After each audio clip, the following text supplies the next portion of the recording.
सच्चिदानंद सद्गुरू साईनाथ महाराज की जय। आज पुन्हा माऊली केबलच्या माध्यमातून आपल्यासोबत संवाद साधण्याचा एक आनंद, याची अनुभूती होते। आजचा विषय आपला नवरात्री उत्सवाशी निगडित आहे। उत्सव नवरात्रीचा याच्या अंतर्गत आपल्याला कोणते कोणते विषय आज पाहायचे आहेत ते म्हणजे नवरात्री उत्सव कशा पद्धतीने साजरी करायचा आहे। याच्यामध्ये आपण जे अष्टमीच्या दिवशी यज्ञयाग करतो, नवमीच्या दिवशी यज्ञयाग करतो, हे यज्ञयागाचं काय महत्त्व आहे, या यज्ञयागाला श्रीमद भगवद्गीतेचं काय प्रमाण आहे, कोणत्या अध्यायामध्ये त्याचं प्रमाण आहे, इत्यादी विषयक आपल्याला माहिती या व्हिडिओमध्ये पाहिजे। यामध्ये नवरात्र उत्सव आपल्या कुलदेवीशी, आपल्या ग्रामदेवतेशी, तसेच आपल्या विविध विषयांशी जो निगडित आहे, जी आपल्याला एक शक्ती प्रदान करती, भगवती त्रिपुर सुंदरी, भगवती जगदंबा, भगवती दुर्गा, याची आपल्याला जी ऊर्जा मिळणारी देवता आहे, जी आपल्याला ऊर्जा प्रदान करते, अशा देवतेचं पूजन आणि अशा देवतेची आराधना करण्याची मान्यता किंवा त्याची जी परंपरा आपल्याला याच्यामध्ये नवरात्री उत्सवाच्या माध्यमातून लादली किंवा आपल्याला ती लाभली, मग ही कशासाठी आहे याचं मार्गदर्शन आपल्याला या व्हिडिओमध्ये पाहायचं आहे। विशेषतः जर आपण याच्यामध्ये पाहत असू तर नवरात्री उत्सव आपल्याला बऱ्याच विविध रूपाने अनुभवायला मिळतात। त्यापैकी चैत्र नवरात्री पद्धती आहे, गुढीपाडव्यापासून ते श्री रामनवमीपर्यंत एक नवरात्री उत्सवाची करण्याची मान्यता आहे। तर याच्यामध्ये शारदीय नवरात्री पद्धती जी आता अश्विन शुक्ल पक्षापासून चालू होते ते विजयादशमीपर्यंत आहे। मग यामध्ये स्पेशली जर पाहायला गेलात तर भगवती दुर्गा देवीची प्रार्थनाने आराधना करण्याची मान्यता शास्त्रकारांनी मांडलेली आहे। यामध्ये दुर्गा हे शक्ती प्रदान करणारं आणि एक शक्ती स्वरूप असलेले एक चेतनामयी चैतन्यमयी स्वरूप आहे।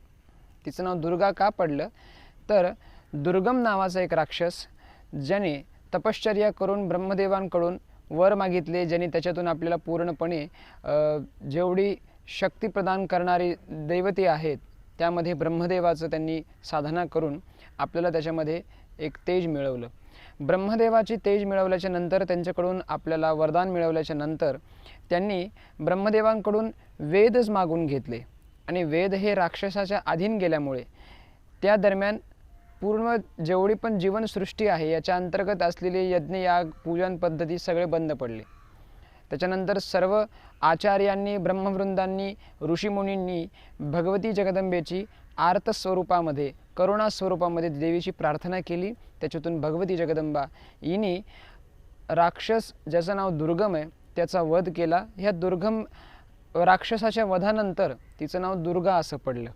मग ही आख्यायिका जर आपण पाहतो तर वेळोवेळी आपल्या या पूर्ण सृष्टीला संरक्षण करण्यासाठी भगवती जगदंबेने विविध रूप घेतले। त्याच्यानुसार आवश्यकता पडली तर या सृष्टीच्या संरक्षणार्थ त्यांनी त्याचा नाश केला, वध केला आणि सृष्टीचं संरक्षण केलं। भगवती जगदंबा किंवा आजच्या कलियुगातल्या आजच्या वर्तमान स्थितीमध्ये असलेली स्त्री शक्ती ही खूप पॉवरफुल असलेली एक स्थिती आहे। मग याच्याला फक्त अनुभूती करण्याची एक आपल्याला संधी मिळाली पाहिजे, त्याची आपल्यामध्ये तेवढी कॉन्शियसनेस पद्धती एवढी वाढली पाहिजे, जेणेकरून आपल्यामध्ये असलेलं एक शक्ती स्वरूप आपल्याला जर एकदा रिअलाईज झालं की त्यानंतर आपल्याला कोणती पण स्थिती आत्मसात करण्याची एक अनुभूती मिळते, जाणीव होते किंवा त्या सगळ्या गोष्टीमध्ये आपल्याला एक निपुणता येते, त्याच्यानेच आपल्याला चैतन्य मिळतं।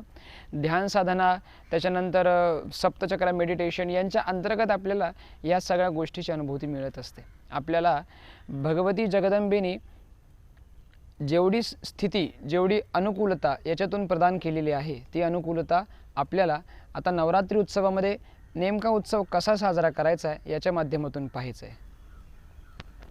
नवरात्री उत्सवामध्ये आपण काय करायचं आहे ते आता पाहूया। नवरात्री उत्सवात विशेषतः आपल्याला अश्विन पवित्र महिन्यामध्ये भक्तिपूर्व देवीची आराधना व्हायला पाहिजे।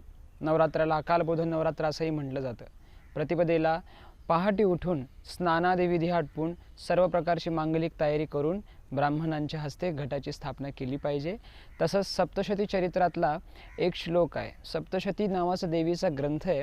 या ग्रंथामध्ये आपल्याला कवच नावाचा एक पहिला पार्ट आहे। या कवच पार्टमध्ये आपल्याला श्लोक नंबर 3 ते श्लोक नंबर 5 मध्ये आपल्याला देवीचा हा श्लोक आढळून येतो त्याच्यामध्ये नवरात्रीच्या देवीच्या 9 स्वरूपाचं वर्णन आहे. याच्यात त्यांनी असं सांगितलं की प्रथमं शैलपुत्रीच, द्वितीयं ब्रह्मचारिणी, तृतीयं चंद्रघंटेती, कूष्मांडेती चतुर्थकं, पंचमं स्कंदमातेती, षष्ठं कात्यायनीति च, सप्तमं कालरात्रीति महागौरीति चाष्टमं, नवमं सिद्धिदात्री च नवदुर्गा प्रकीर्तिताः.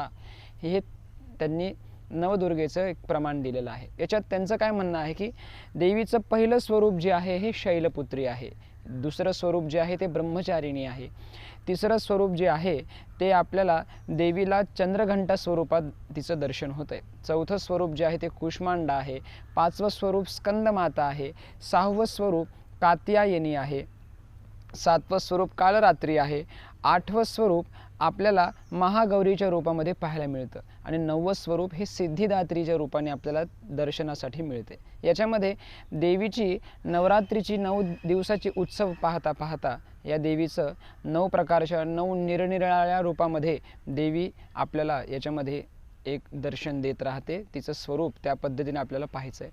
अशा या देवीचे 9 रूप आपण बघितल्यानंतर तिचे हे 9 दिवसांचे आपल्या घरातले मंगलमय वास्तव्य असते. यात कोणी उपवास एक भुक्त करतं, अन्य प्रादेशिक परंपरा याच्यामध्ये आपल्याला बरेच मिळतील, काही ठिकाणी निरनिराळ्या पद्धती याच्यामध्ये पण आपल्याला जाणीव होते. याच्यामध्ये आपण जर पाहायला गेलात तर व्रताचे अनेक रूप अनेक नियम आपल्याला याच्या ठिकाणी मिळतात. ते काही जण तिथी आराधना करतात, काही जण 9 कुमारिकाचं पूजन करतात, तर काही जण आपल्याला याच्यामध्ये परंपरेच्या अंतर्गत कुलदेवीचं जप करताना दिसतात, तर काही जण देवीच्या अनुष्ठान पद्धती करतात. इत्यादी जास्तीत जास्त रूपाने देवीचं आपले जी कुलदेवी त्या कुलदेवीचं जे आपण जप करतो ते जेवढं जास्तीत जास्त प्रमाणात करू तेवढं आपल्यासाठी चांगले श्रेष्ठत्व आहे. याच्यामध्ये भगवद्गीतेमध्ये अध्याय नंबर 3 श्लोक नंबर 14 याच्यात त्यांनी सांगितलेलं आहे की अन्नात भवन्ति भूतानि पर्जन्यात अन्नसंभवः, यज्ञात भवन्ति पर्जन्यो यज्ञकर्मा समुद्भवाः. म्हणजे याच्यामध्ये त्यांचं म्हणणं काय आहे की श्रीकृष्णाने भगवद्गीतेत काय सांगितलं आहे, त्यांनी याच्यामध्ये आपल्याला सांगितलं की पर्जन्यवृष्टी झाल्यानंतर त्या यज्ञाचे फळ शतपटा इतकं प्राप्त होतं असं त्यांचं मत आहे. मग या नवरात्रीमध्ये हवन यज्ञाला आपल्याला पूर्वजांपासून एवढे महत्त्व प्राप्त झाले याचं कारण हेच आहे की याच्यामध्ये आपण यज्ञयाग करतो, देवीची आवाहन करतो, देवीची स्थापना करतो, कुमारिका पूजन करतो. मग ह्या कुमारिकांना याच्यामध्ये भोजन दिलं जातं, त्यांनासुद्धा त्यांच्या निरनिराळ्या वयानुसार त्यांची पूजन करायला आपल्याला याच्यामध्ये सांगितलं आहे. कुमारिका कमीत कमी 2 वर्षाची पाहिजे, त्याआधी तिचं पूजन वास्तविक आजपर्यंत केलेलं आपल्याला कुठे शास्त्रकारांच्या लिखाणामध्ये जाणवलेलं नाही आहे. कुमारिका जर समजा याच्यामध्ये आपल्याला स्थिती जर पाहायला गेलात तर अंदाजे 2 वर्षाच्या नंतर आपल्याला कुमारिका पूजन करण्याची मान्यता त्यांनी दिलेली आहे. याच्यामध्ये त्यांचं मत काय आहे की 3 वर्षाची जी कुमारिका आहे तिला त्रिमूर्ती असं म्हणलं आहे, 4 वर्षाच्या कुमारिकेला कल्याणी म्हणलेलं आहे, 5 वर्षाच्या कुमारिकेला रोहिणी म्हणले, 6 वर्षाच्या कुमारिकाला कालिका म्हणले, 7 वर्षाच्या कुमारिकाला चंडिका म्हणले, 8 वर्षाच्या कुमारिकाला शांभवी म्हणले, 9 वर्षाच्या कुमारिकाला दुर्गा आणि 10 वर्षाच्या कुमारिकाला सुभद्रा असं त्यांनी म्हणलेलं आहे. मग या कुमारिकाचं पूजन करण्याचा प्रघात आपल्याला बऱ्याच वेळेस ठिकठिकाणी पाहायला मिळतो. त्यामुळे आपल्याला याच्यामध्ये कुमारिकांचं पूजन केल्याच्या नंतर दुःख आणि दारिद्र्याचं निवारण होतं आहे याची पण अनुभूती आपल्याला याच्यामध्ये होतो. दारिद्र्याचा नाश होतोय, शत्रूच्या तामसी प्रवृत्तीचा विनाश होताना आपल्याला दिसतोय. मग यामध्ये आपण यावरून भारतीय संस्कृतीमध्ये स्त्रीचे आपण जर देखील महत्त्व जर आपण पाहतोय तर हे अधोरेखित करण्यासारखं आहे. याच्यामध्ये दक्षाच्या यज्ञामध्ये देवी भद्रकालीचा अवतार अष्टमीला झाला, तिचा आकार प्रचंड अवाढव्य होता आणि त्याच्याचबरोबर असंख्य योगिनींना त्याच्यामध्ये समावेश होता. म्हणून अष्टमीच्या दिवशी यज्ञयाग करण्याचा प्रघात हा पहिल्यापासून आपल्यामध्ये पाहायला मिळतो. याच्यामध्ये ब्राह्मण भोजन, त्याच्यानंतर देवीचं पारणे फिटणं इत्यादी जी परंपरा आहे ही परंपरा तेवढीच कौतुकास्पद आहे. आपण त्याची थोडक्यात एक स्टोरी पाहूया. नवरात्री उत्सव खरं पाहायला गेलात तर आपल्या याच्यामध्ये एक महिषासुराची आख्यायिका आपल्या सगळ्यांना माहिती आहे. महिषासुराची स्टोरी याच्यासाठी प्रसिद्ध मानली गेली. यामध्ये महिषासूर नावाचा जो राजा जो होता, या राजाने ब्रह्मदेवाकडून पूर्ण तपस्या करून अमरत्व मागितलं होतं. आता याच्यामध्ये महिषासुरामध्ये बऱ्याच जणांची मान्यता अशी की त्याचं तोंड जे आहे ते म्हशीसारखं होतं. पण नॉर्मली म्हशीसारखं नॉर्मली स्थिती होती ती. दिसणं एक त्याचे आकार त्या पद्धतीचा होता. म्हशीचं तोंड त्याला काही नव्हतं. त्यामध्ये त्याची बुद्धिशैली, त्याची विचारशैली, त्याच्या बुद्धीमध्ये असलेलं जडत्व ह्या सगळ्या म्हशीसारख्याच होत्या. त्यांनी जप वगैरे केल्याच्या नंतर, अनुष्ठान केल्याच्या नंतर, तपस्या केल्याच्या नंतर त्यांनी ब्रह्मदेवाकडून एक वर मागून घेतले की मला अमरत्व हवं आहे. ब्रह्मदेवांनी सांगितलं की अमरत्व तर तुला देता येणार नाही. हां, पण तू एक अशी मला लिस्ट दे की ज्याच्यापासून तुझा मृत्यू होणार नाही, असे काही कारणं सांग, मी त्यानुसार मी तुला जर शक्य झालं तर ते नक्की देईल. मग त्यांनी त्याच्यामध्ये जळी, स्थळी, पाषाणी इत्यादी, जमिनीवर नाही झाला पाहिजे, आकाशामध्ये नाही झाला पाहिजे, पृथ्वी तत्वावर नाही झाला पाहिजे, घराच्या आत नाही झाला पाहिजे, घराच्या बाहेर नाही झाला पाहिजे, लहान मुलाकडून नाही झाला पाहिजे, पुरुषाकडून नाही झाला पाहिजे, तारुण्य अवस्थेत असलेल्या माणसाकडून नाही झाला पाहिजे, संताकडून नाही झाला पाहिजे, संन्यासांकडून नाही झाला पाहिजे इत्यादी बरीचशी लिस्ट दिली. पण या लिस्टमध्ये त्यांनी महिलाचा उल्लेख करणं तो विसरला. त्याच्यामध्ये त्यांनी विचार केला की स्त्री तर अबला आहे, मग आपण ती तसंही ती काही कामाची नाही आहे, ती आपलं काय वध करणार आहे, आपल्याला तिच्याकडून मृत्यू होणं कसं शक्य आहे इत्यादी विषयानुसार त्यांनी तिचं तत्त्व जे आहे किंवा तिची स्त्री शक्ती जी आहे त्याला प्राधान्य न देता त्यांनी तिचं नाव त्याच्यात लिहिलेलं नाही. आणि खरा खेळ तर तिथे झाला.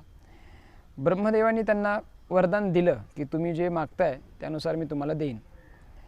हे दिल्याच्या नंतर त्याच्यामध्ये त्यांनी दिवसांदिवस त्यांची जी पावर होती महिषासुराची, त्या पावरनुसार त्यांनी अनेक देवतांना त्यांच्या तेजांच्या अंतर्गत त्यांना वेठीस धरायला चालू केलं, त्यांना बंदिस्त करायला लागले, त्यांना त्रास द्यायला चालू झाले.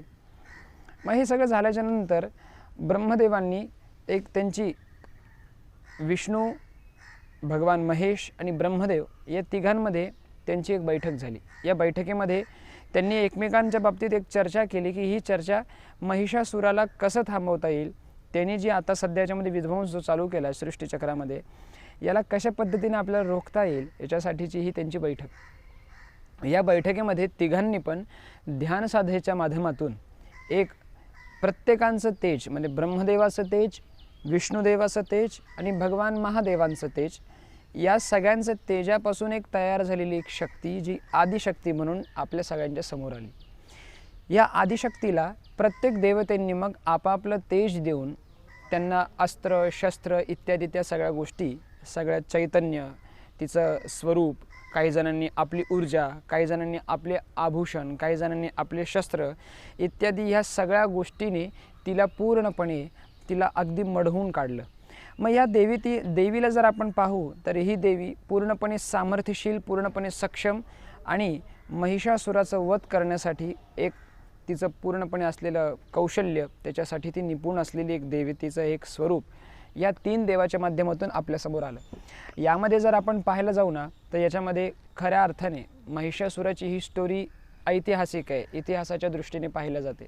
पण आज पण या तत्वाचे व्यक्तित्व, या तत्वाचे माणसं, या तत्वाचे व्यक्ती आपल्याला अजूनसुद्धा पाहायला मिळतात.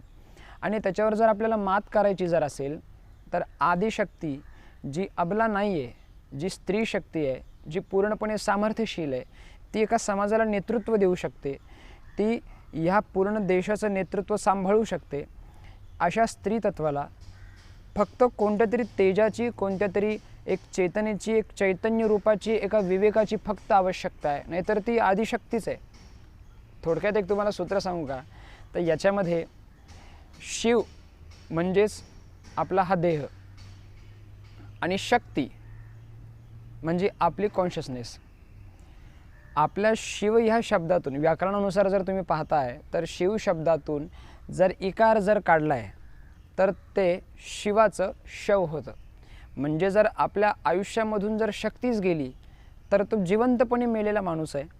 मग शक्ती ही तितकीच सामर्थ्यशील आणि तितकीच महत्त्वपूर्ण आहे. म्हणून मग आपण याच्यामध्ये पाहायला गेलं तर ह्या दृष्टीने वर्तमान स्थिती जर पाहायला गेलात तर वर्तमान स्थितीमध्ये शक्ती स्वरूप असलेली स्त्री ही अबला नाही आहे, ही पूर्ण सामर्थ्यशील आहे आणि संपुष्टी असलेली आणि सगळ्या गोष्टीमध्ये एकदम चैतन्यपूर्ण असलेली एक शक्ती आपल्या या सगळ्यांच्या समोर देवतेंनी मांडलेली आहे. त्यामुळे नवरात्री उत्सव फक्त पार्थिव देवीची मूर्तीपुरता किंवा आपल्या कुलदेवीपुरता मर्यादित न मानता एक व्यापक रूपाने आपण जर देवीला पाहिलं तर ही चैतन्य शक्ती, हे देवीचं तेज आणि ही देवीची ऊर्जा वेळोवेळी स्त्रीतत्वाकडून आपल्याला त्याची अनुभूती बऱ्याच वेळेस जाणवते. तिचं प्रेम, तिची करुणा आपल्याला आईच्या रूपाने पाहायला मिळते, तिचं वात्सल्य बहिणीच्या रूपाने पाहायला मिळतं. अनेक नाते आपल्याला ह्या सगळ्यांच्या सहवासाने जे आपल्याला त्याचे सहवास मिळतो आहे, याच्यातून एक एक एक एक एक स्त्रीतत्वाची आपल्याला अनुभूती घ्यायला आपण त्याच्यामध्ये अग्रेसर असलं पाहिजे. तर नवरात्री उत्सव आपण जो करतो आहे, हा उत्सव फक्त एक परंपरा म्हणून करतो आहे, यापेक्षाही या उत्सवाच्या मध्ये आपल्याला काही ना काहीतरी एक गूढ रहस्य लपलेलं आहे. हा रहस्य आपण त्याच्यातून शोधून काढला पाहिजे. व्यापक दृष्टीने आपण आपल्या संस्कृतीकडे पाहिलं पाहिजे. हेच आपल्याला तथ्यदायी आहे. ठीक आहे, आपण आता पाहूयात की आपल्याला या पूजेची नेमकी माहिती जी आहे, म्हणजे पूजा नेमकी कशी करायची आहे, त्याच्या पाठीमागे काही छोटे छोटे उपदेवतांचं पूजन आहे. मग हे उपदेवतांचं पूजन कशासाठी करायचं आहे, ह्या सगळ्या गोष्टीचं थोडंसं आपण लाईटली थोडीशी त्याची माहिती आपण याच्यामध्ये घेऊया. पाहायला गेलं तर याची सुरुवात जी आहे, ही सुरुवात आपल्याला तुम्ही ज्या ठिकाणी पूजन करताना ती जागा जी आहे ते आपल्याला गाईच्या शेणाने सारवल्या पाहिजे. कामधेनू गाय असावी, तिचं शेण, तिचं गोमूत्र, त्याच्यानुसार ती जागा आपल्याला सारवायची आहे. त्या जागेवर आपल्याला ही पूजा मांडणी करायची आहे. पण आता शहरीकरणामुळे ह्या छोट्या छोट्या संस्कृतीचा लोप होताना आपल्याला दिसतोय. पण गाईचं शेण, गाईचं गोमूत्र अँटीबॅक्टेरिया तर आहेच, अँटी नेगेटिव्हिटीसुद्धा आहेच, परंतु ज्यावेळेस आपण त्याचा लेप करतो त्यावेळेस एक वातावरण निर्मिती होते. मग ही वातावरण निर्मिती कोणत्याही उत्सवासाठी, कोणत्याही पूजनासाठी, ज्या पण ओकेशननुसार तुम्ही त्याचं आराधना करताय, त्याच्यासाठी एक वातावरण निर्मिती करण्याची एक स्थिती आहे. मग त्यावर तुम्हाला पूजेची मांडणी करायची आहे. आता जर समजा तुम्ही घरामध्ये पार्थिव मूर्ती आणताय देवीची, जसं आपण मागे गणेश उत्सवाचं पाहिलं, तशी देवीची जर मातीची मूर्ती आणताय, त्याच्यावर पार्थिव देवीचं पूजन करताय, पार्थिव मूर्तीचं पूजन करताय, तर त्यासाठी आपल्याला ती पूजेची तुम्ही जो स्टेज बनवाल किंवा ज्या चौरंगावर देवी किंवा ज्या पाटावर तुम्ही देवी मांडणार आहात त्याची तुम्हाला त्याचे बांधणी करायची आहे. त्यानंतर देवीची पूजन करताना सुरुवात जी आहे, ही सुरुवात आपल्याला तुमच्यावर गोमूत्र, उदक म्हणजे पाणी तुमच्यावर शिंपडलं जातं आहे आणि त्याच्यानुसार आपल्याला शुद्धता केली जाते. शास्त्रकारांचं मत आहे की अपवित्र पवित्रो वा सर्वावस्थांगतोपि वा यस्मरेत पुंडरीकाक्षं सभायाभ्यंतर शुचिः सर्वं शुचिः आत्मानां पूजाद्रव्याने संप्रोक्षः. याच्यामध्ये हा जो मंत्र दिला आहे, हा शुद्धतेकरता मंत्र आहे. याच्यामध्ये तुम्ही स्वतः तर शुद्ध व्हाच, पण तुम्ही पूजनासाठी जी साधन सामग्री वापरताय ते पण सुद्धा पवित्र पाहिजे, तेही शुद्ध पाहिजे. त्यासाठी तुम्हाला सगळीकडे शुद्धता होण्यासाठी गोमूत्र किंवा पाणी शिंपडायचं सांगितलं आहे. नंतर आपल्या कपाळी त्यांनी गंध लावायला सांगितलं आहे. गंध लावण्याच्या पाठीमागचं कारण आहे दोन. पहिलं कारण तर आपण हिंदू आहोत आणि आपल्या हिंदू परंपरेमध्ये आपण चंदन किंवा तिलक किंवा कुंकू आपल्या कपाळी असलंच पाहिजे. म्हणजे पहिल्या ह्याच्यामध्ये काही वयस्कर लोक म्हणायचे की बोडख्या डोक्याने देवाच्या समोर बसायचं नाही. सांगण्याचं तात्पर्य हे की कपाळाला काहीतरी असलं पाहिजे. कपाळ हे पूर्णपणे रिकामं नाही पाहिजे, त्याच्यावर कसला तरी दबाव पाहिजे, कसलं तरी त्याच्यावर तिलक पाहिजे, ते गरजेचं आहे. शास्त्र काय सांगतं की दोन्ही भुवयाच्या मध्ये इथे आज्ञाचक्र आहे. या आज्ञाचक्रावर पिट्युटरी ग्लॅंड्स ज्याला म्हणतात, या आज्ञाचक्रावर आपल्याला तिलक किंवा कुंकू, खरं तर चंदनच पाहिजे, पण आपण ते कपाळी लावलं पाहिजे आणि त्याच्यावर कुंकू लावलं पाहिजे. याच्याने एक गोष्ट आहे, ती गोष्ट म्हणजे अशी की याच्यामध्ये आपल्याला शरीरामध्ये शीतलता येते, एक जाणीव होते की तुम्ही सात्विक आहात. कोणतंही तामसी काम करायच्या आधी आपण स्वतःला त्याची जाणीव करून देतो की नाही, तुम्ही हे काम करता हे चुकीचं आहे. आपण सात्विक आहोत, आपण सात्विकच राहायला पाहिजे, आपले कर्म हे सात्विकच राहायला पाहिजे. कपाळी त्याच्यासाठी तुम्ही गंध लावता. हळद आणि कुंकू हे स्त्रियांच्या कपाळी लावलं जातं. हळद ही आरोग्यदायी आहे आणि कुंकू हे आयुष्यदायी आहे. एका दृष्टीने पाहायला गेलात तर त्या स्त्रीचं, त्या मुलीला, त्या महिलेला ज्या दिवशी आपण लग्नामध्ये कन्यादान करतो त्या दिवशी माहेरून तिला दान दिले, कन्यादान झाले. कन्यादान झाल्याच्या नंतर उर्वरित पुढचं आयुष्य जर तुम्ही पाहताय तर पुढचं आयुष्य हे पूर्ण पती परमेश्वरासाठीच आहे. ह्या आयुष्यामध्ये ती जे काही व्रतवैकल्य करेल, जे काही पूजन करेल, जे काही उत्सव सेलिब्रेट करेल, हे सगळं पती परमेश्वरासाठी. फॉर एक्झाम्पल आपण जर पाहत असू तर वटसावित्री पूजा आहे. वटसावित्री पूजा कशासाठी? पती परमेश्वरासाठी. गणपतीच्या आदल्या दिवशी हरतालिका पूजन येतं आहे. त्याच्यानंतर वैभवलक्ष्मी व्रत आहे, मार्गशीर्षमधल्या लक्ष्मीचं व्रत आहे. बरेच असे व्रत आहेत की जे व्रत फक्त पती परमेश्वरासाठी. महाराष्ट्राच्या बाहेर गेलात तर आपण जर पाहू तर करवा चौथ आपण त्याच्यामध्ये करता. सांगण्याचं तात्पर्य काय की पती परमेश्वरासाठी असलेले हे उत्सव, पती परमेश्वरासाठी केले जाणारे हे व्रतवैकल्य हे लग्नाच्या नंतर स्त्रिया पूर्णपणे त्यांच्यासाठीच करतात, पतीसाठीच करतात. मग नित्यनैमित्तिक कपाळी हळद आणि कुंकू लावण्याचं कारणच हे आहे की हळद ही आरोग्यदायी आहे, आरोग्य चांगलं असावं, आणि कुंकू हे आयुष्यदायी आहे की माझ्या पतीचं आयुष्य हे दीर्घ असावं म्हणून कपाळी कुंकू लावलं जातं. आता याच्यामध्ये प्रादेशिक परंपरेचा भेद आहे आपल्याला हे जाणवतं आहे. ह्यामध्ये जर आपण पाहू तर महाराष्ट्र प्रांतामध्ये कुंकू लावतात, महाराष्ट्राच्या बाहेर सिंदूर लावण्याची मान्यता आहे. उद्देश एकच आहे, परंपरा जरी वेगळ्या असल्या उद्देश एक आहे, तो म्हणजेच आपल्या पतीचं आयुष्य हे दीर्घ असलं पाहिजे, आपल्याला सौभाग्य जे आहे हे दीर्घकाळ लाभलं पाहिजे, त्यासाठी कुंकू लावण्याची मान्यता आहे. बरं, कपाळी तिलक लावल्याच्या नंतर, महिलांनी हळद कुंकू लावल्याच्या नंतर आचमन पद्धती दिलेली आहे. याच्यामध्ये 3 वेळेस पाणी प्यायचं आहे, चौथ्यांदा सोडून द्यायचं. का? कारण केशवम क्लेशनाशंच दुःखनाशाय माधवम श्रीहरिम पापनाशाय गोविंदम मोक्षदायिकम. केशव हे क्लेशाचा नाश करण्यात, केशवम क्लेशनाशंच आपले जे क्लेश असतील त्याचा नाश होण्यासाठी, दुःखनाशाय माधवम सगळ्या दुःखाचा नाश व्हावा यासाठी माधवाचं स्मरण आहे. श्रीहरिम पापनाशाय आपल्या सगळ्या पापाचा नाश करणारे भगवान श्रीहरी आहेत. आणि गोविंदम मोक्षदायिकम मला मोक्षाची प्राप्ती पाहिजे म्हणून मी गोविंदाचं नाव घेतोय, ह्या सदिच्छेने आपण आचमन करतो. 3 वेळेस पाणी पितात, चौथ्यांदा सोडून देतात. त्यानंतर आपल्याला पाहायला गेलं तर प्राणायाम पद्धती आहे. याच्यामध्ये पूरक, रेचक, कुंभक इत्यादी त्यांनी त्याच्यामध्ये विधान दिलेले आहेत. मग यामध्ये खरं पाहायला गेलात तर आपली ही सनातन संस्कृती, आपली ही हिंदू परंपरा किंवा आपल्या हिंदू परंपरेच्या अंतर्गत असलेले हे कर्मकांड, यामध्ये त्यांनी ह्या ज्या काही आपल्याला जे विधिविधान दिलेले आहेत याच्यातले छोट्या गोष्टीनुसार जर तुम्ही पाहताय तर हे विधिविधान संस्कृतीला धरून आहेच, विज्ञानाला धरून आहेच, आरोग्यासाठी पण हितकारक आहे. म्हणून त्याच्यासाठी तुम्ही याच्यामध्ये प्राणायाम पद्धती त्यांनी दिली. प्राणायाम कशासाठी? तर आपलं हेल्थ एकदम पूर्णपणे सक्षम तुम्ही राहायला पाहिजे, आरोग्यासाठी पूर्णपणे आपलं आरोग्य हे पाण्यासारखं निर्मळ असलं पाहिजे, त्याच्यासाठी प्राणायाम पद्धती आहे. याच्यामध्ये प्राणायाम झाल्याच्या नंतर काही वेळ ध्यान साधण्यासाठी देतात की तुम्ही शांत बसा, चित्त एकाग्र करा आणि मेडिटेशन करा, ध्यान करा. त्याच्यामध्ये संकल्पच आहे की यजमानस्य चित्त एकाग्रता सिद्ध्यर्थम, यजमानाचं चित्त हे स्थिर राहिलं पाहिजे, तरच देवाची पूजेचं तुम्हाला त्याचे रिझल्ट मिळतील ना. ते चित्त जर आपल्या जागेवर नसेल तर त्याचा रिझल्ट मिळणं शक्य नाही. म्हणून मग मेडिटेशन करतात. मग मेडिटेशन झाल्याच्या नंतर प्रत्येक देवतेचे, प्रत्येक पूजनाचे काही उपदेवत आहेत. फॉर एक्झाम्पल याच्यामध्ये मुख्य 5 मानलेत. पहिला आहे आपली कुलदेवी, दुसरी आहे आपली ग्रामदेवी, तिसरी आहे आपण ज्या स्थानी राहतोय किंवा ज्या स्थानी तुम्ही देवीची आराधना करताय ती जागा.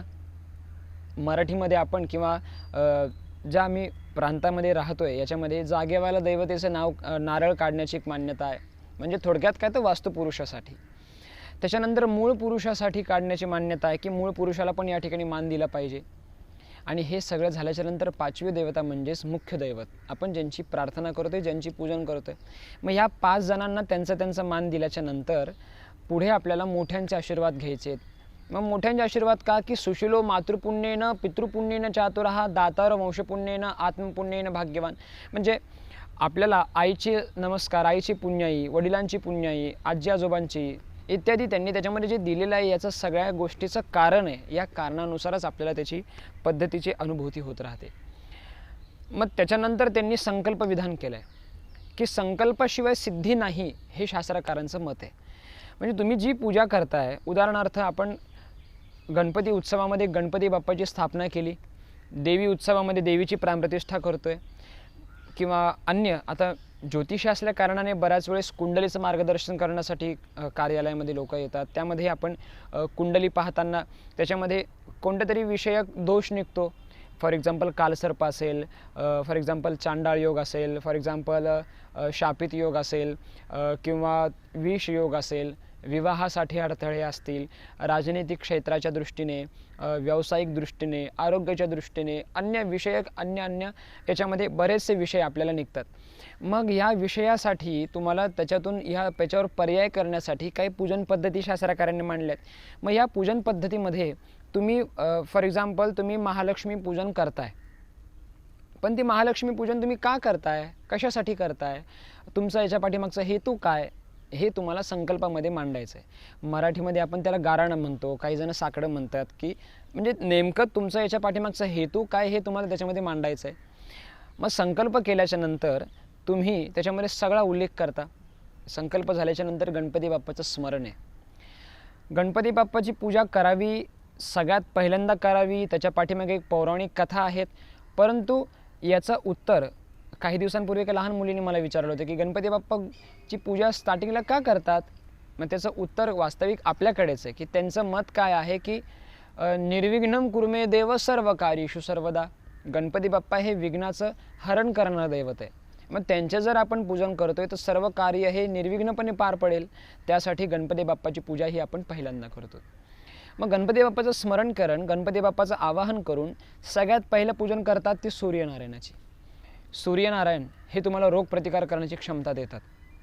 सूर्यनारायण तुमच्या शरीरामध्ये कोणतेही नकारात्मक ऊर्जा असेल, कोणतेही रोग असतील, तर त्या रोगांवर तुम्हाला मात करण्याची क्षमता देतात. आणि दुसऱ्या दृष्टीने जर पाहिलं, शास्त्राच्या दृष्टीने जर तुम्ही पाहताय, तर शास्त्रकारांनी सूर्यनारायण आणि दिवा या दोघांना कर्मसाक्षी म्हणले. म्हणजे तुम्ही जे काही कर्म करताय, या कर्माची साक्ष देणारे दैवत जर कोणते असेल तर ते सूर्यनारायण आहे. म्हणून आपल्याला सूर्यनारायणाची पूजा आणि दीपपूजन याच्यासाठी करायचं आहे. त्याच्यानंतर आपल्याला घंटीपूजन करायला सांगितलेलं आहे, शंखपूजन करायला सांगितलं आहे. शास्त्रकारांचं मत आहे की आगमनार्थंतु देवानाम गमनार्थंतु रक्षसाम कुर्वे घंटा रवन तत्र देवता लाहदकारकम. म्हणजे घंटीपूजन करण्याची एक त्यांनी परंपरा जी आपल्यापर्यंत आणली, याचं कारणच हे की वास्तविक काही काही ठिकाणी आम्ही पूजेला जातो ना, तर त्यावेळेस घरामध्ये कर्कश आवाजाची घंटी असते, किंवा घंटीला कुठेतरी फुटलेली घंटी, ज्याच्यामधून एक मांगलिक नाद न निघणारी ती स्थिती असते. अशा घंटा घरात कधीही ठेवू नका. घंटीचा नाद हा एकदम सुमधुर असावा, एकदम मांगलिक असावा, जेणेकरून घरामध्ये पॉझिटिव्ह एनर्जी क्रिएट होण्यासाठी आपल्याला मदत होईल. बरं, शास्त्रीय दृष्टीने जर पाहायला गेला तर घंटस्थ गरुडध्वजाय नमः. मग घंटीवर असलेलं गरुड आपल्याला जर पाहताय तर याच्यामध्ये विष्णू जे आहे ते विष्णू आपला पापाचा नाश करणारं दैवत आहे आणि विष्णूचं वाहन आहे गरुड. त्यामुळे आपण जर याच्यामध्ये पाहताय तर पापाचा नाश होण्यासाठी पण घंटीपूजन करावी, हे पण तथ्य शास्त्रकारांनी मांडले. बरं, त्याच्यानंतर शंखपूजन केले. शंखस्ति विप्रेंद्राय नमः अशी संज्ञा वापरून आपल्याला शंखाचं पूजन करायला सांगितलं आहे. मग या शंखामध्ये 2 प्रकार आहेत, उजवा शंख, डावा शंख, शंख शंखिनी. याच्यामध्ये मग बऱ्याच जणांच्या याच्यामध्ये आपण पाहतो ना की फिश टँकमध्ये असे काटेरी शंख असतात, ज्याला काटे असे असल्यासारखे असतात. तर काही शंख एकदम प्लेन असतात. शंखिनी घरामध्ये खरं तर कधी ठेवायला नाही पाहिजे. शंख घरामध्ये आवश्यक आहे, शंख घरात गरजेचं आहे. याच्यामध्ये आपण जर पाहू तर एक शंख आहे, उजवा शंख आहे, डावा शंख आहे. एक शंख देवाच्या अभिषेकासाठी वापरतात, तर एक शंख आपल्याला वाजवण्यासाठी वापरतात, जेणेकरून फुफ्फुसाचे काही त्रास असले तर ते तुम्हाला क्लिअर करतील. शंखपूजन झाल्याच्या नंतर आपण आसन शुद्धी करायला पाहिजे, की तुम्ही ज्या आसनावर बसलेला आहात त्या आसनाची शुद्धी करून आपण त्या भूमीची प्रार्थना करतोय. आता समजा मी इथे बसलोय, माझा पाय जमिनीला लागतोय आणि हिंदू परंपरेमध्ये जन्मदात्या आईनंतर दुसरी आई आपली जी आहे ती पृथ्वीच आहे. आपलं तिला रोज पाय लागतोय, म्हणून त्याच्यामध्ये क्षमा मागायची आहे, तिची परवानगी घ्यायची पूजनासाठी, की समुद्रवसने देवी पर्वतस्थनमंडले विष्णुपत्नी नमस्तुभ्यम पादस्पर्श क्षमस्व मे. माझा तुला रोज पाय लागतो ना, म्हणून मी तुझी क्षमा मागतो. त्याच्यानंतर 10 दिशांचे पूजन करायचं आहे. प्रत्येक दिशेतून येणारी निगेटिव्ह एनर्जीचं कुठेतरी नायनाट झाला पाहिजे म्हणून प्रत्येक दिशांच्या देवतांचं आपल्याला याच्यामध्ये पूजन दिले. याच्यामध्ये पूर्व दिशेची देवता आहे इंद्र, आग्नेयेचे देवता आहे अग्नी, दक्षिणेचे आहेत यम, नैऋत्येचे आहे निरुती, पश्चिमेचे आहेत वरुण, वायव्येचे आहेत वायू, उत्तरेचे आहेत कुबेर, ईशान्याचे आहेत ईश्वर, ऊर्ध्व दिशे ब्रह्मणे नमः, आकाशामध्ये ब्रह्मदेव, अधस्तात् अनंताय नमः. या अशा 10 दिशांचं पूजन करून आपल्याला पूर्णपणे नकारात्मक ऊर्जा ही कुठेतरी निघून जावी घरातून, किंवा त्या जागेवर ज्या जागेवर तुम्ही पूजन करताय त्या जागेतून सगळी नकारात्मक ऊर्जा संपली पाहिजे. त्याच्यासाठी तुम्ही मग हे 10 दिशांचं पूजन करताय. त्यानंतर 10 दिशांचं पूजन झाल्याच्या नंतर मुख्य दैवताच्या अंतर्गत असलेली गणपती बाप्पाची आराधना आहे. मग ही गणपती बाप्पाची आराधना करण्याआधी जर आपली घरची मूर्ती असेल तर ठीक, नसेल घरची मूर्ती तर तुम्ही त्याच्यामध्ये गणपती बाप्पाचं स्वरूपाचं पूगीफल म्हणजे सुपारीचं पण पूजन बऱ्याच ठिकाणी पाहिलं जातं आणि मूर्तीपूजन पण बऱ्याच ठिकाणी पाहिलं जातं. तर याच्यामध्ये प्राणप्रतिष्ठा पद्धती करून गणपती बाप्पाचे पूजन करून त्याच्यावर सगळे पंचोपचार षोडशोपचार उपचार करून गणपती बाप्पाचे पूजन केल्याच्या नंतर आपल्याला देवतांचं पुढच्या देवतेचं कोणती पूजा असेल तर ते तुमचे मुख्य दैवत आहे. मग या मुख्य देवतेमध्ये जर पार्थिव देवीची मूर्ती असेल, मातीची मूर्ती जर असेल, मृत्तिका मृण्मयी रूपी देवीची मूर्ती जर असेल तर याच्यामध्ये तुम्हाला त्या देवीला पूर्णपणे 16 संस्कार, त्याच्यानंतर प्राणप्रतिष्ठा, त्याच्यानंतर देवीची आवरण पूजा, अंगपूजा इत्यादी सगळ्या गोष्टी करून त्या देवीला एका प्रकारची चॅन्टिंग थेरपी करायची आहे की याच्यामध्ये तुम्हाला त्या देवीच्या मूर्तीमध्ये पूर्णपणे ती चेतना जागृत झाली पाहिजे, ते चैतन्य जागृत झालं पाहिजे. त्याच्याशिवाय तुम्हाला त्या पूजेचा रिझल्ट मिळणार नाही. मंत्रसिद्धीच्या माध्यमातून त्याच्यामध्ये एक ऊर्जा तुम्हाला निर्मिती करायची आहे. मग ती ऊर्जा निर्मिती झाल्याच्या नंतर 9 दिवस आपल्याला त्या देवीची पूजन करायचं आहे. मग यामध्ये नवरात्री उत्सवामध्ये घट स्थापन करायची पण एक परंपरा आहे. वास्तविक खरं पाहायला गेलात तर हा नवरात्र उत्सव एका दृष्टीने जर आपण पाहू हा कृषी विषयक आहे, संवर्धन करणारा आहे. म्हणजे याच्यामध्ये ज्यावेळेस पण कोणताही शेतकरी त्याच्याकडे जे धन आहे ते धन तो त्याला देतोय की यथोत्पन्नम तथार्पणम, जसं उत्पन्न झाले तसं मी तुम्हाला देतोय. मग त्यानुसार कृषी विषयक जर पाहिले तर शेतकरी बांधव त्याच्यानुसार चालत आलेली ही परंपरा आहे. की ही परंपरा म्हणजे काय की तुम्ही ज्या ठिकाणी तो घट स्थापन करताय त्या घटाच्या खाली माती आहे, त्या मातीवर तुम्ही सप्तधान्य टाकून, म्हणजे आपण ज्याला रुजवण म्हणतो ते सप्तधान्य टाकून त्याच्यावर तो घट मांडताय. त्याच्यावर मग नारळ इत्यादी सगळ्या गोष्टी आहेत, आंब्याची पानं, नारळ इत्यादी. मग हे सगळं झाल्याच्या नंतर 9 दिवस ती जे धान्य आहे ते धान्य वर येते, धान्य मोठं होतं आहे. मग ते धान्य झाल्याच्या नंतर शेवटच्या दिवशी ते धान्य तोडलं जाते आणि ते देवतेंना अर्पण केलं जाते की यथोत्पन्नम तथार्पणम, जसं उत्पन्न झालंय मी तुम्हाला ते अर्पण करतोय. मग त्याच्यावर प्रत्येक दिवसाची एक माळ सोडण्याची परंपरा आहे. काही ठिकाणी तिळाच्या फुलांची माळ आहे, तर काही ठिकाणी ऋतुकालोद्भवती पुष्प आहेत की जसे ऋतू आहे त्यानुसार ते फुलं देतात. प्रांताच्या याच्यामध्ये जसे प्रादेशिक परंपरानुसार फुलं येतात त्यानुसार ते त्यांना अर्पण केले जातात. मग हे सगळं करत नंदादीप पद्धती आहे की कंटिन्यू 9 दिवस आपल्याला देवीची तिथी उपासनेसाठी एक नंदादीप लावला जातोय. उपवास करतात बरेच जण, सुवासिनी असतील, कुमारिका असतील, पुरुष आहेत, वयस्कर आहेत, लहान मुलं आहेत, तारुण्य अवस्थेतले मुलं आहेत, हे सगळेजण देवीची उपासना करतात. खूप सुंदर प्रसंग येतो हे 9 दिवस भक्तांची भक्ती पाहताना.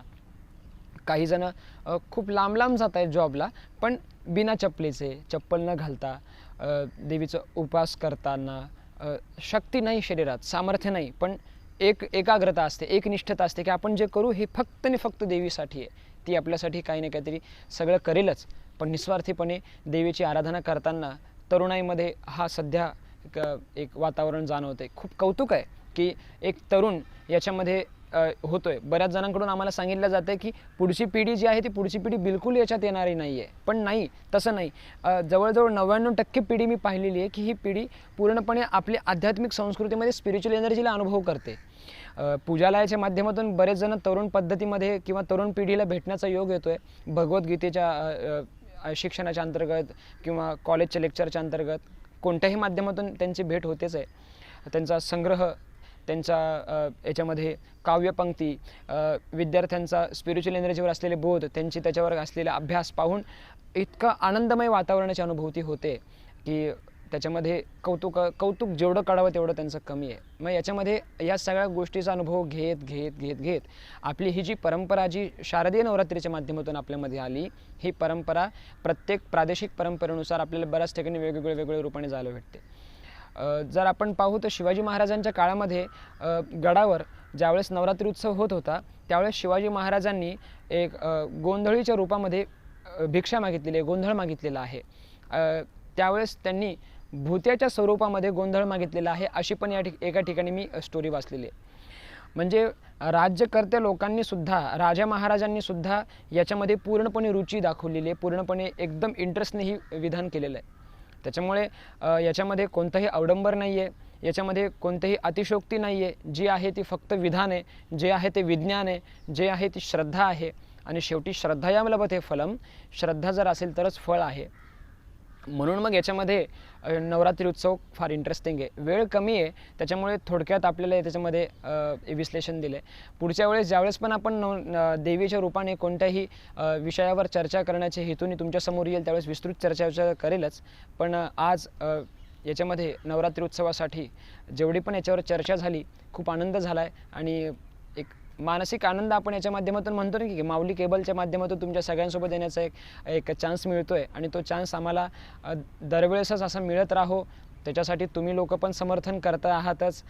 तुमच्या मागणीनुसारच नवीन आम्ही विषय घेतो आहे.